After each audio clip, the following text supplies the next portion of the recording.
Hello, Fardroom101 here. Really just a quick video, guys, really, just to give you my thoughts on Pokemon Sun and Moon. We finally have it. It is finally here in our hands. We've all had a chance to play it by now. Hopefully you have. If you haven't, you may want to click away from this video. Maybe come and watch it when you played it for a little bit. It will contain spoilers, so there's your warning right there across the bottom of the screen. Make sure you go away, come back, watch it later, so don't want to give anything too much away for you guys, as we are going to be talking quite a little bit about the start of the game and my thoughts and feelings towards it. This is kind of a review, kind of just my early first impressions. Haven't had a chance to do competitive yet. Haven't really had much time to have a play with some of the new features like Festival Pies. I've had a quick go and I've got a few thoughts on that. We'll go into that in a bit. This isn't scripted. I am probably going to ramble on a little bit. I tend to a little bit, so those of you who know me know that quite well. I'm also really tired. It's been quite a long week. Just breaking the fourth wall a little bit, so I'm going to try and stay awake for the length of this video and not nod off. So really quickly, first impressions. So at Sun and Moon, it's been such a long time coming, and I think the hype for this game was pretty high. Aurus I enjoyed. There were aspects of it I wasn't massively keen on. I didn't think it was a huge leap forward from X and Y. Something which I do think Sun and Moon really is. I mean, graphically Sun and Moon has come up, and it's probably the first thing everyone's going to look at is the differences between graphics on X and Y Aurus and Sun and Moon. And Sun and Moon's graphics are such a big leap forward. The environments look much richer. There's a lot more going on in them. We've now got Pokemon in the environments. We've got Spinders in the shop. I know Spinder94 was really excited about that one. They're in the towns with their trainers. And it really does make the game feel a much more natural, much more lived in world, which is brilliant. When you're walking down the routes, little touches like you can hear the cries of a Pokemon that are in that route. That is really such a really nice little touch. And again, adds a lot more to it, to make the world feel a lot more lived in and a lot more natural, which is really cool. The battle graphics are stunning, the animations are really cool. I'm playing it on one of the old 3DS XLs, not the new ones, so if anyone's playing it on a new one, let me know. The only thing that really bugs me is when you're doing double battles or something quite a lot going on, it does suffer from a little bit of slowdown. I'm not sure whether that's because I'm on the old XL, maybe it's not as bad on the new one. Let me know in the comments if you guys have had experiences with that. It does shy a little bit away and spoil it a little bit to me, but not enough that it ruins the game completely. I chose Rel as my starter. I'm now 20 hours deep and he's just hit level 40, I believe, so we're we're getting through the game now. We're on about third island, probably about halfway through the third island set of trials at the moment, which is really cool. He's now a Desu. I called him Robin Hood. I think those people probably will, to be fair. It's going to be quite... I thought I'd been really original, and then I've seen about 3 or 4 people online calling it the same, so there you go. Also in my team at the moment, so we've got Desudai, we've got a... I'm going to get some of these names wrong. Slazzle, which is the female version of Sladit. FYI, guys, if you want to catch it, only the female evolves, but it takes... It's got a 12% encounter rate for a female. It took me an hour and a half to get one, so be prepared to grind for that one. It is a bit of a nightmare. It got to the point where I was like, I'm going to get a shiny before I actually get a female one of these things. That's how much it felt, much of a grind it turned into. We've also got, I'm not going to pretend this right, Wimpod's final evolution has finally just happened today, actually. Gossipod? Not 100% sure how you pronounce that one. We've also got Mudstyle. Absolutely love Mudstyle. I'm kind of hoping he's going to be a really good competitive war because his ability Stamina potentially gets him into that thing. I'm hoping he gets a recovery move, or somewhere down the line he's got some sort of recovery, if not maybe with a citrus. Already thinking competitive. Haven't finished the story yet, but we'll see how we do. So that's on the way. We've also got, I'm trying to remember, I'm rubbish at teams. Charbrook currently, but we're probably not going to be keeping him. We've also got a Rockruff, which was turned into a Leica Rock. So we've got a few bits on our team. I'm sure I've forgotten somebody. Who have I forgotten? Yeah, there's a few more I've forgotten, guys. As I say, it's been quite a long week. So really enjoying the game so far. There are features of it I love. I think Broken Dex is really well implemented. That had the potential to be really annoying. Think Navi from Zelda, that was my biggest worry. It was going to be one of these, hey listen, but there's no actual speech on it. It's just a little bit of a noise and it pops up what he's saying on the screen. You can poke him in the eye, which is always funny. Again, that's probably just me doing that. There seems to be a lot in there, like the QR scanners, and I've not had time to play with those yet. I had a quick look at the Festival Plaza. It replaces the player search system. My only concern with that is it's a really cool little mini game. It's quite a nice little design and area, but I'm worried it's going to be really hard to find a specific person if you're looking to battle them, because there's quite a lot going on there. There's lots of people joining in and out and in and out. So if you're looking for one specific person, it might be a bit tricky. Who knows? Maybe there's something they've done that will make it easy to find friends on it. I'm just going to assume so. It's quite interesting how it works. It looks like super training, and that is all on there as well. All part of that, and you pay for it using friend coins, which hopefully aren't going to be too hard to earn, because otherwise that might be frustrating if you've got a big team to do and you haven't got any friend tokens, obviously. But we'll get back to the main game itself now, going off on a bit of a tangent on some of the new bits.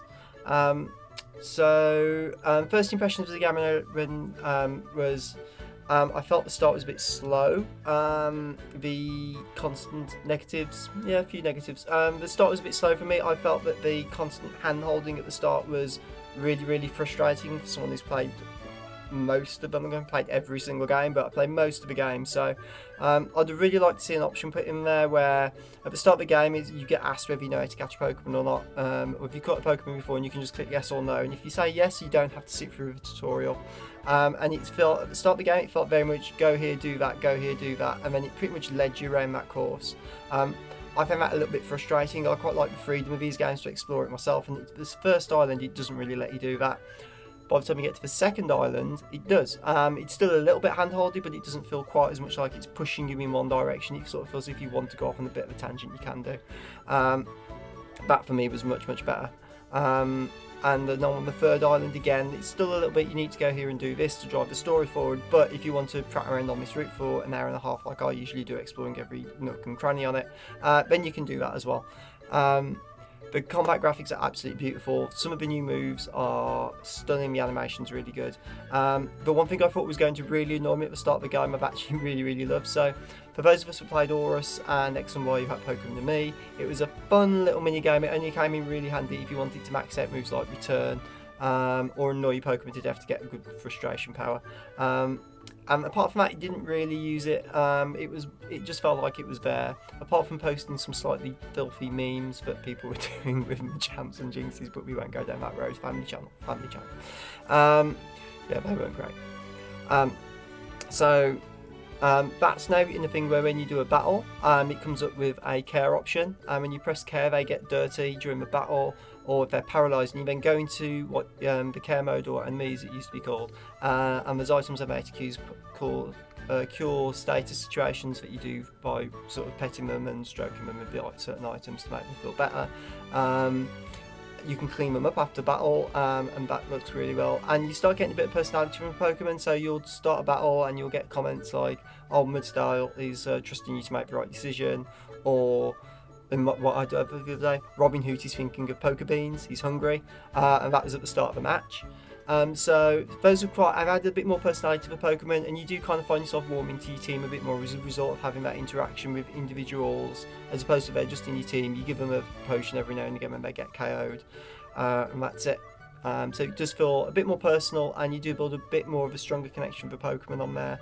In terms of the Pokemon themselves, most of the designs are really, really cool. I kind of find myself liking the first evolutions of some more than the final evolution. So Salandit, I actually like the female evolution I like, and it's growing on me quite a lot. But Snazzle. But the Salandit one I actually preferred. And as much as I like the Robin Hood thing, Deskudai Rowlet is adorable. I'm going to have to get one, maybe use it in a little cup. Probably Salandit as well, to be fair. But overall, the Pokemon designs, those ones that looked a bit out of place, things like the Sandcastle, Sandagast, actually fitting really well with the environment, and you encounter on the beach, you're kind of like, oh, right, okay. A lot of them look really, really cool. There's one or two which don't, and it's personal preference. I'm not a big fan of Alola Raticate. Alola Trio is hilarious, with his long golden blocks. Every time I see it, all I can think of is the He-Man trailer, you know, hey, hey, hey. I'm probably going to call it Treeman, probably. I haven't seen a Alola Executive yet, really looking forward to that. Desperately want to catch an Alola Vulpix. Cannot wait to get my hands on that particular one, really looking forward to using it. But we've got a bit to go on that. I think it's on the island I'm currently on, I'm not sure. So that's really cool. So lots of new little features on there which seem really, really good and interesting. It'd be interesting to see how those play out over the course of the game. Could say competitive, not had a chance to try yet. It does look like it's going to be easier to spot IVs and EVs. I've seen some screenshots, I haven't tried it yet, where it actually tells you what the good IVs are when you go to the tutor. So you're supposed to have a guy just listing them off, it will actually show you on the screen. It will make it easier to work out what exactly you need to be looking at. So overall, as a general game, really, really good. Once you get past that first stage, which I just found really, really, really frustrating and a little bit slow. The battle system's definitely improved. You can now click on your one on the bottom screen, it will show you if you've had any stat changes or stat boosts, and the same from when you're fighting. It will also, if you've battled them before, tell you whether moves are super effective or not. Most of us saw that on the demo, but for those people that didn't play it, were there anybody that didn't play that demo? So that was really, really cool. So that really, potentially if they do that online, I'm not sure, like the super effective stuff in my head, you should kind of learn it and know it. And if you don't know it, then that's what you need to learn to win your games.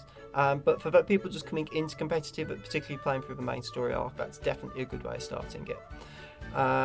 Just helps you learn, and particularly with some of the new mons, the first time you encounter them, it's a bit of experimentation to trying to work out what typing they are based on how they look.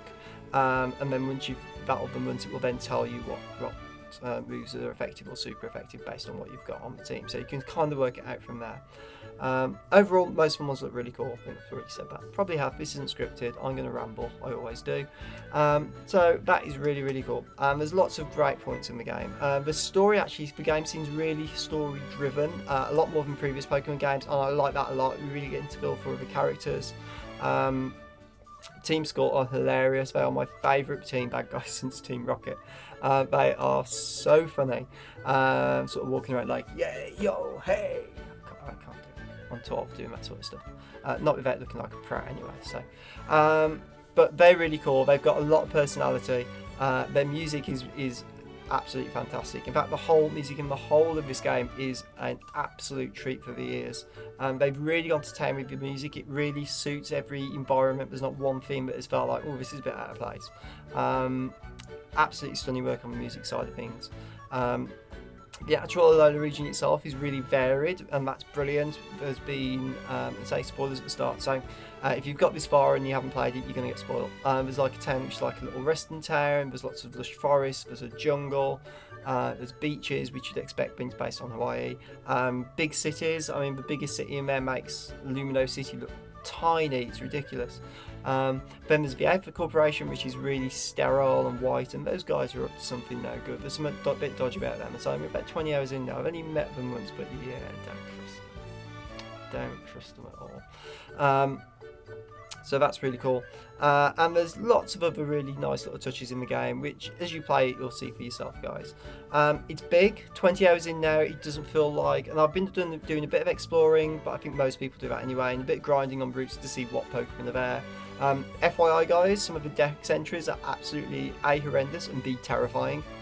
I might actually do a video on them later on, just so you guys, if you've missed them, some of them are really, really, really terrifying, but hilarious. Well, hilarious and disturbing. Yeah, some are definitely disturbing. Kamala's was pretty. I caught Kamala today, and that was, yeah, it wasn't great. We'll cover that. We'll definitely cover it in a different video, because some of those are just not quite right there. But the story's definitely, going back to the story. The story is. Sorry, I was going to waffle. The story is definitely interesting. What it seems, it's definitely more story focused. Other Pokemon games seem to be there's a story, but that gets lost in the beating the 8 gyms. So you go gym, there's a bit of story, and you're like, yeah, whatever, I'll just beat the gyms, beat the champion, end of the story. This one doesn't feel like that. It feels like you really want to see what's going to happen next in the story. Maybe it's because there's no gyms there, it's the island trials, and we'll get to those in a minute, but the story does seem to be the key focus, and I like that a lot. There's some really nice characters in there. I've just met Professor Oak's cousin with the mullet, business at front, party at the back. Why they should have just put Professor Oak in there, to be fair. I'm not sure why they needed a cousin. They could have just put him in it as a reference, visiting. That'd been quite a nice reference. I do like the new Professor Kukui. In my head he sounds like Michelangelo from Ninja Turtles. Hey dude, party on! That's not a great impression. But in my head that's what he sounds like. He's that sort of guy. He actually plays quite a big part in this, unlike previous generations where the Professor you see at the start, he's like, okay, yep, see ya, bye. off you go, and I'll probably see you at the end when you win. This guy actually does follow you around, and he does take quite a big part in the story and helps drive it forward, and I like that a lot. It brings a lot of personality to him and the game, and that's brilliant. We find a little bit about his character. There's also Lily, who you learn little bits of through the game. I don't want to give too much away, I know it's at spoilers, but 20 hours in, we still haven't really worked out much about Lily yet. We're getting hints, which is quite nice, but no big reveals yet. How, now I saw a really interesting theory on How, and I kind of buy it playing the game. So How picks his starter after you and picks the starter that is weakest to yours. So normally your rival picks the stronger Pokemon. So if you pick a fire type, he'll pick a water type and so on. But in this one, when I picked Rowlet, he gets Popular, which is weaker. He also completes the trials after you, where in previous games your rival finishes them before you. There's an interesting theory going around. It does actually make sense that he's not actually your rival, but you're the rival role in this game, and he's trying to. You're sort of not intruding, but on his adventure, you're the main rival of the series, and that's quite a nice little spin. If that's what I've done, that's a really nice little spin. But you're actually playing the game from the other's perspective. You're getting through the trials first. He's trying to press his grandfather, and if that's true, that was a really cool. I quite like that theory, and it is only a theory. But it does kind of feel a little bit like that when you're playing the game. How he's on his journey, and you're the guy who he's not competing with, but you sort of you're kind of friends. It's a whole complicated thing. But how it's quite cool. He's full of personality. He's very different to other rivals, travelling partners we've had. He's constantly interested in his stomach. I can understand that. I like my food, not be tell from looking at me, but this is what happens when you work long hours and have 2 kids and don't stop. So yeah, he's a really cool partner, and there's lots of other really good characters in the game and some really funny moments. So I'm really enjoying it. There are a few moments which are questionably being thrown in for adults. Maybe they're putting as adulty gags for the older fans, but they're going to sit there and go, okay. You may have seen some of the memes flying out. And again, we won't cover those in here. We'll leave those in there. I think it depends how dirty your mind is as well, and mine at times can be a little bit. So we'll see. Alright, Island Trials. Island Trials have replaced the gyms. We know that. We saw it in the video. My thoughts on them. I'm not 100% sold. I think that whether I prefer them or not to the gyms, if I'm honest. I like the fact that they're slightly different, but I miss the battling aspect of the gym. They range from hilarious, the guy in the volcano with Hiker Dave. Again, spoilers, but you have to do a spot the difference thing. You have to watch a dance, spot the difference. I am rubbish at anything like that. I always get it wrong, so I was dreading that trial. I shouldn't have worried. Game Freak did a cracking job of making it absolutely hilarious. So the Marax Pier, his random hiker just pops up in the second picture, and he's not in the first. And in the third one, he pops up and he's dancing with them, and he wasn't there originally. Absolutely hilarious. But the actual game itself is brimming with like really just fun things, personalities like that, and I love it a lot for that. But yeah, the trials themselves, they kind of range from tedious to, I wouldn't say annoying, but they're not particularly exciting. The Totem Pokemon battles are really good. I'm not sure the difficulty's quite right, because even without grinding, I seem to be smashing through things quite. I seem to be being, I won't say over-leveled without trying to be over-leveled. It's not like I've sat on the route and grind it for hours. I've just naturally made my way through the game, but I'm naturally a higher level than a lot of them, and most of the Totem Pokemon are getting one-shotted at the moment. And I'm trying to tone that down by trying to train newer stuff up, but it's hard to do. So maybe, I guess they've made it a bit easier for kids. Maybe that's why. Some of us veterans, it may be next time they do it, they can put a difficulty setting in, sort of like, you know, newbie, veteran, just to ramp the difficulty up a little bit to give us a bit of a challenge. That said, the trial leaders again are brimming with personality. Everyone's got a different feel and flavour. The trials are interesting, don't get me wrong, and they're very varied from what I've seen so far, so that's great. You're not doing the same thing all the time. There's memory and loads of them questions about Pokemon and stuff like that, so it's quite cool. They're okay. I've got mixed feelings on the trials. Depends on the trial. So that's trials. What else have we got left to cover off? Trials, Pokemon characters. You see, I should have made the script, but this is being done really short notice because I literally had now to record, and that was it. So, so trials, yeah. But overall, guys, overall final thoughts and feelings on it. 'Cause I think that's covered pretty much everything. If I've missed anything you guys would like to know what I think of, leave it in the comments down below. I will definitely answer that back. But overall, I think Sun and Moon is a fantastic entry to the series. I'm enjoying it a lot more than I did Aurus. Aurus, I just sort of smashed through to get to endgame. Hadn't played Ruby or Sapphire originally, but I kind of wasn't that fussed about the story. It was okay. But you know, the characters weren't great. Maxie, Wally was just there. Stephen Stone. But I kind of just wanted to get through the story of that to get to the end of the game and get to post game, do the competitive stuff. With Sun and Moon at the moment, while I'm really looking forward to grabbing some mons, training them up, and going on the battle spot, that probably won't be happening for a little while because of Christmas and everything going on. But we will get there, and there will be content coming on as soon as I can. But I'm really enjoying the game at the moment. The game is brilliant. I'm really enjoying it. I hope you guys are too. Let me know what you think in the comment section down below. If you enjoyed this video, guys, as always, please go ahead and hit that like button. If you didn't like the video, let me know why you didn't like it in the comments. I'm probably opening the door to a bit of an asking where are they? Yeah, more than likely. But hey, this is the internet. We're all friends on here. At least we hope we are on this channel. So yeah, let me know what you guys thinking so far. Let me know who you've got on your team. Have you encountered any shinies yet? I haven't. I've seen lots of posts of people that have. I'm slightly jealous. I will be doing some shiny hunting on this game. I always get 2 shinies off every Pokemon game so far. That is for raw. On the Aurus, I did particularly well. I got 5 or 6. On X and Y, I got 2. So I always go try and aim for 2, but we'll see. Not sure what I'm going to shiny hunt just yet. We'll see as the game pans out. Who knows? Hope you enjoyed the video, guys. I'm rambling again. I will let you go. If I don't see you around, guys, I will see you on Battle Spot. Take care for now. Bye.